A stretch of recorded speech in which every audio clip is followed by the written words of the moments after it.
right behind you. Okay. You can show you how to Oh, this could be handy, but. Yeah. Yeah, let's go for it. Yeah, sure. All right.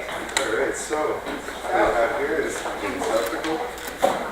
We got brass screws, silver screws, and green screws.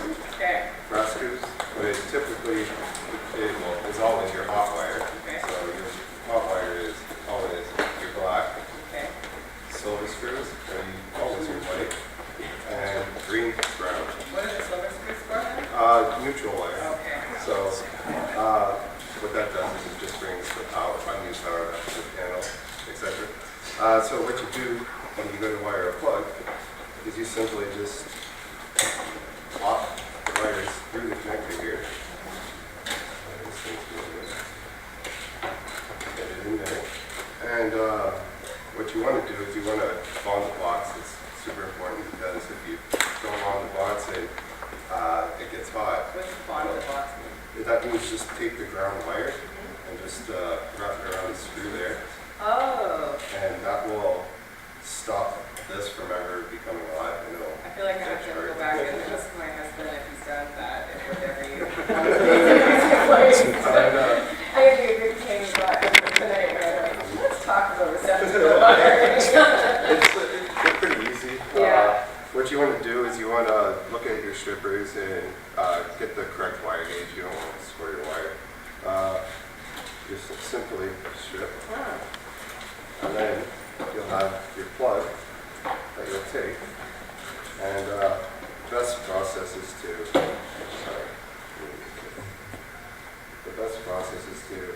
the safest process is to do your grounds first.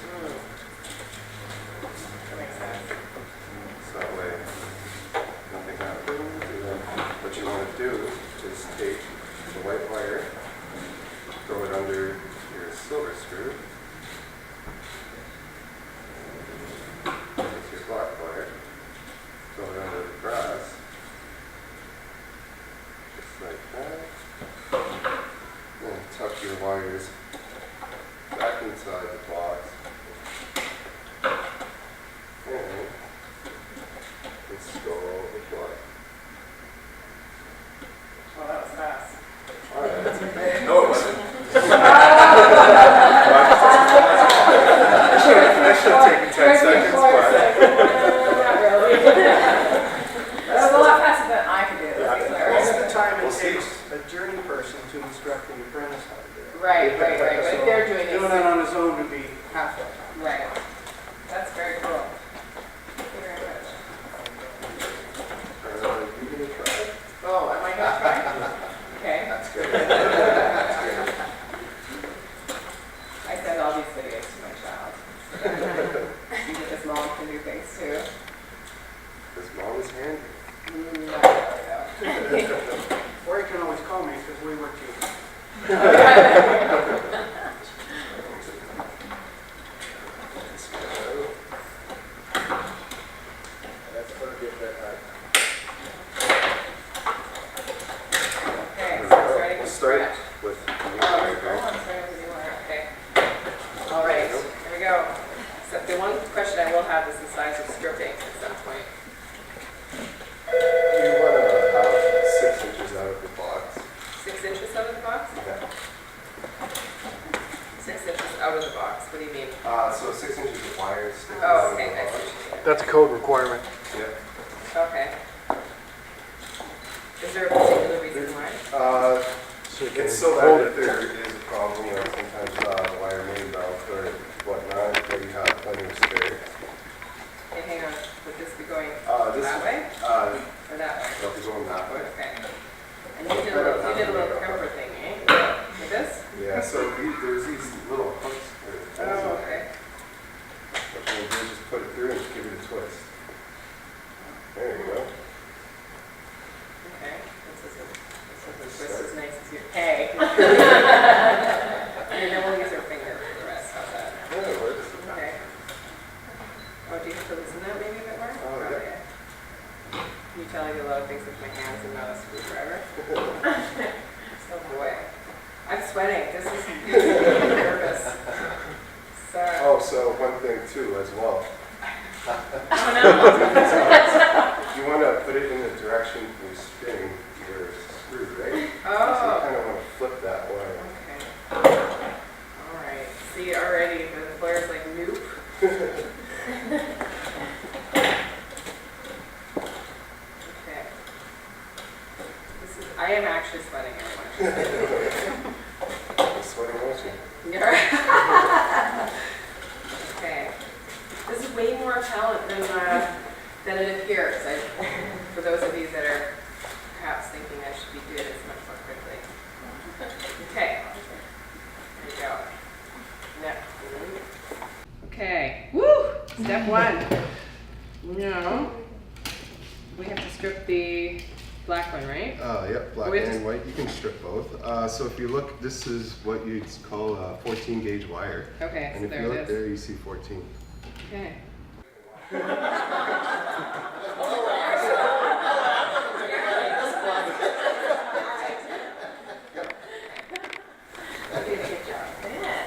Oh, there we go. There we go. Okay. Now, just so you don't have so much copper sticking out, you kind of want to just trim those down to about there. Okay. No. Just any one of those will do. You just Yeah, just cut it like that. that one too, or no? Yep. Okay. And then the hot is black. Yep. Okay. Okay. And we're stick that in there. But Underneath the square part. Yeah, right here. oh, that's easier than the grounding one. That's it. Okay, there we go. And this one goes in there. There you go. I do not recommend using this necessarily, but. Just like a pro.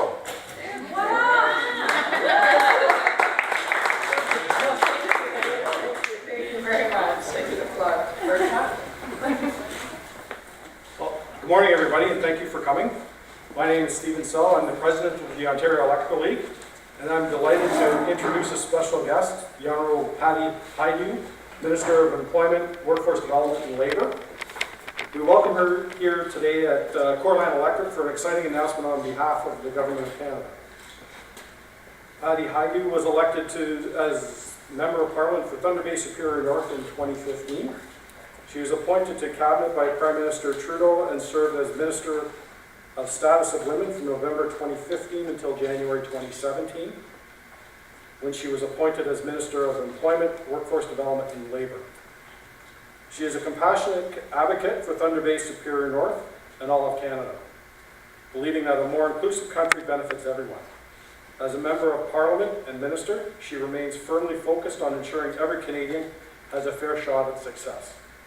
Please join me in giving a warm welcome to the Honourable Patty Hajdu.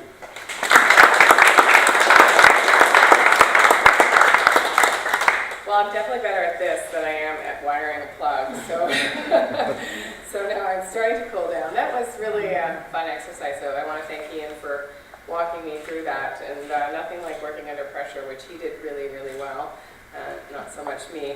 I also want to say hello from the Member of Parliament from this area, Minister Navdeep Bains, who is my probably favorite colleague in some ways. We sit close together, and he's the Minister of Economic Development, as you know, and is responsible for FedNor, which is an organization that supports economic development in the north. So we have always a lot of things to talk about. I always joke that he creates the jobs with employers like you, and that I help make sure that people have the skills so that they can fill those employment opportunities across the country. And I want to thank Coreland Electric and the Ontario Electrical League for hosting this. And I understand that you've been around for 96 years representing and communicating and educating Ontario about the electrical industry in this province, and that's a remarkable history, so thank you very, very much. Also, a long history of making sure that we have people in the skilled trades, particularly in the electrical profession, to make sure that we have the power that we need, that powers our homes and our businesses and the industries that we rely on.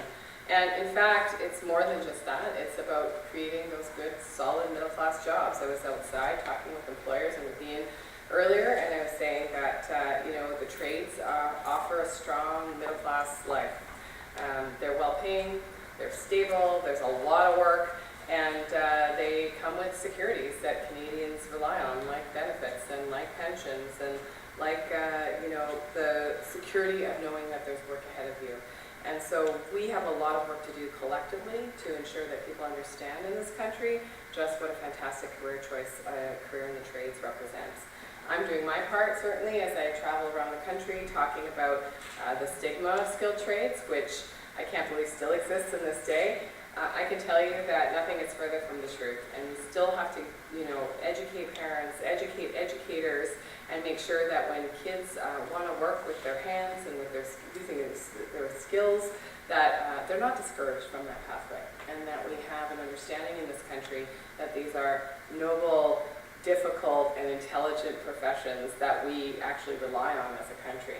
There are 65,000 skilled trades positions available across this country that we cannot fill as a country. And you can just talk to the employers in the front who are nodding in agreement. And part of it is challenges around, credential recognition between provinces, but it's a bigger problem than that as well. And so it's going to take all of us to work together to make sure that we start to build up that talent again in our country. Because as our employers note, many of our skilled trades people are getting older and they're retiring, and they're taking all that knowledge with them. And we're not actually benefiting from that knowledge as we train the next generation of young workers. And so I think that this is one of the most important tasks that I have as Minister of Employment, is making sure that we get better at fostering what it takes to grow our talent here in Canada.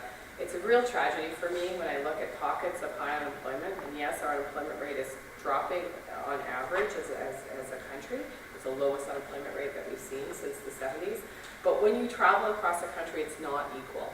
There's really low unemployment rates in certain provinces, among certain people, but then when you actually dig into those numbers, you see that youth unemployment is really high still, or that Indigenous unemployment is still really high, or that women are not reaching their true economic potential and working in low-wage professions without really necessarily a pathway forward. And we actually believe that everyone deserves that fair chance of success, but not only is it good for them, it's good for the country. We actually will do better if everybody is reaching their full potential, and that includes women in non-traditional sectors like the trades.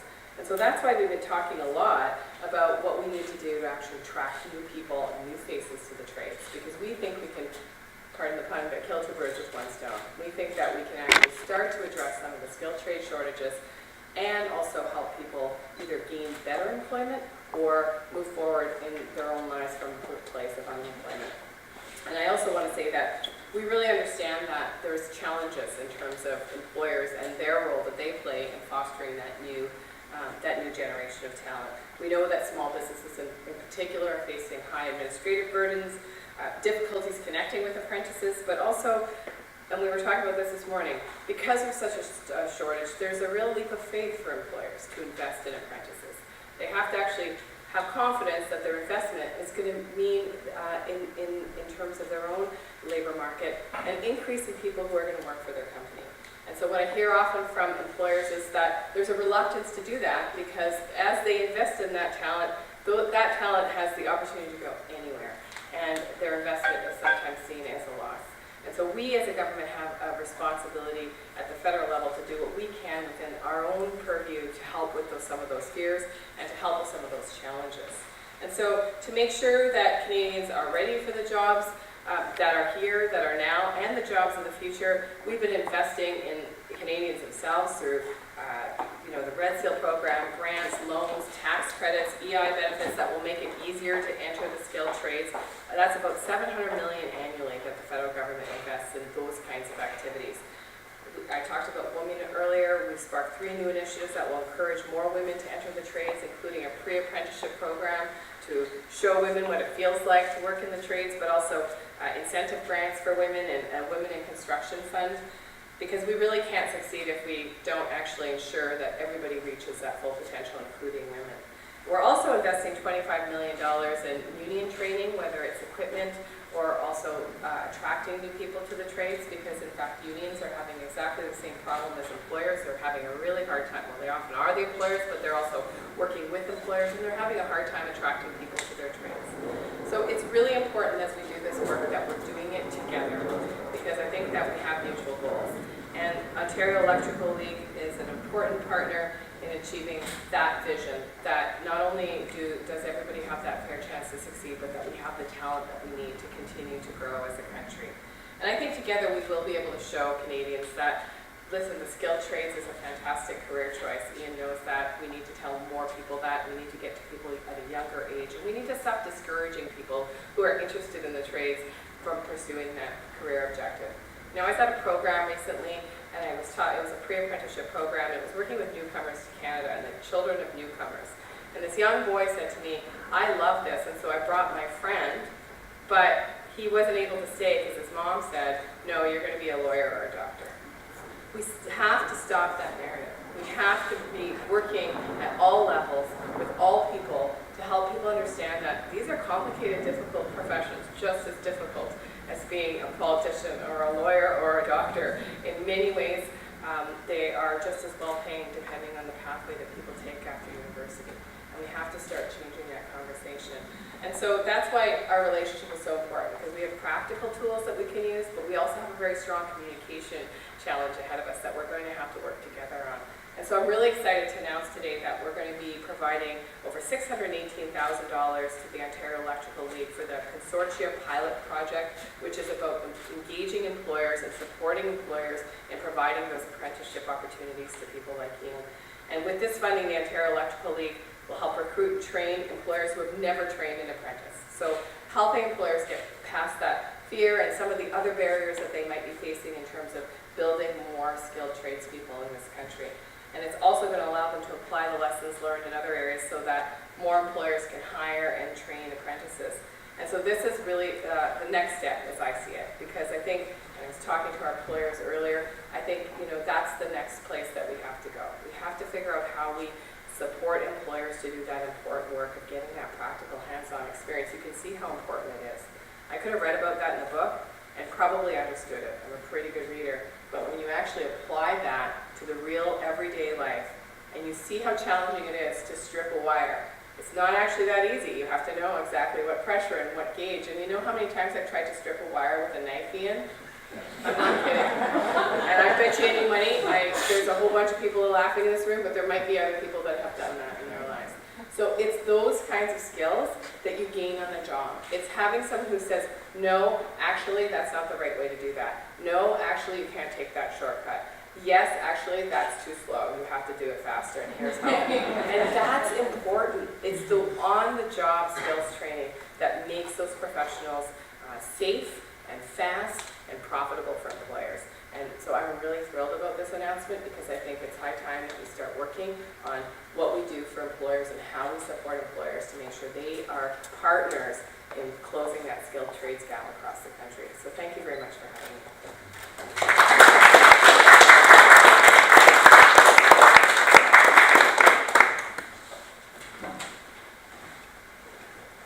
Thank you, Minister Hajdu. I'd now like to invite Dale McDonald, the Chair of the Board of the Ontario Electrical League, to the podium for a few words.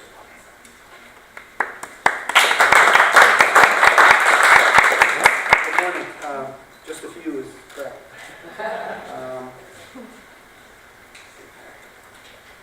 That was very helpful for setting this up for me. Okay. Where did I go here? Oh, turn the page over. Thank you.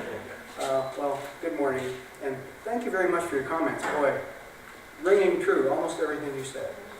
So from a personal perspective and on behalf of the OEL, Stephen said, I'm presently the chair of the board at OEL, but been a member for, I think, more than 45 years.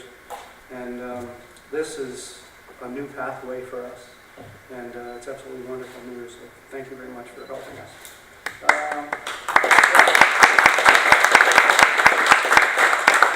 And it's so important to get other employers. There's a number of people, a lot of them OEL employers, but who are afraid or resistant to take on apprentices. I think the last estimate that I heard was it costs about $100,000 to train an apprentice. And so if you're a small company, and that seems like an incredible amount of money to spend, so this is all going to help that. And I started out as an apprentice, I don't know how long ago, a long time ago. And I'm one of those people who's like transitioning out of the industry. And in our family business, we've struggled for a very long time to try and get more apprentices into the system. So it's the way we grow our business. It's the way we keep sustaining good jobs for our people and their families. So that's kind of what we're all about.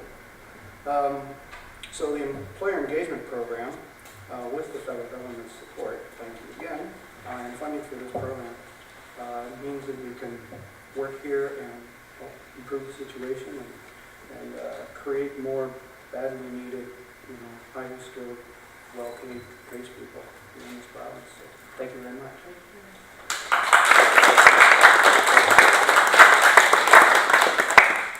Thank you, Dale.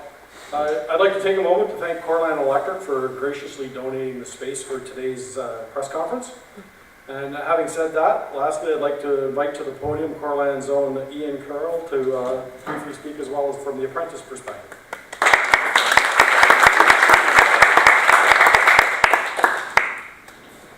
Good morning, everyone. My name is Ian Carroll, and I'm an apprentice here at Cortland Electric. Completing my apprenticeship is a long process, up to 9,000 hours altogether. I always thought the message was clear: put in the work and you'll make it. But it wasn't until I started at this position that I realized that becoming licensed wasn't just about what I was doing. I understood that the quality relationship between a supervisor and an apprentice was also valuable to my learning experience.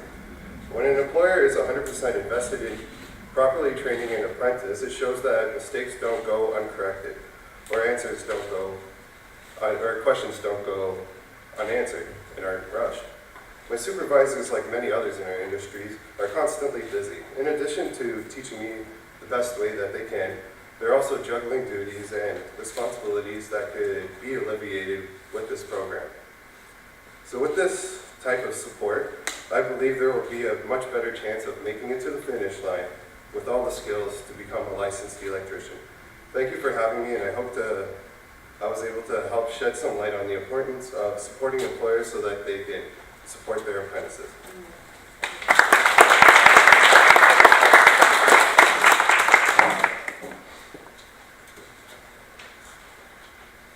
Well, thank you, Ian. It's truly an exciting time for our industry as we introduce the new program aimed at helping electrical employers hire job-ready apprentices. The program fills a real need, as documented in the Canadian Apprenticeship Forum report, showing only 1 in 5 employers in the skilled trades hires and trains apprentices. The employer engagement program is designed to boost the number of employers involved in apprenticeship training in order to build the capacity to train and certify enough workers in the skilled trades to meet current and future labor force needs.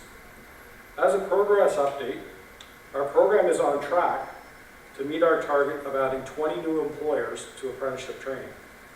And just before we move ahead with our media availability, I'd like to have everyone gather for a quick photo at the front. And I'd also like to thank Rob and Horacio for hosting this event today. Thanks, guys.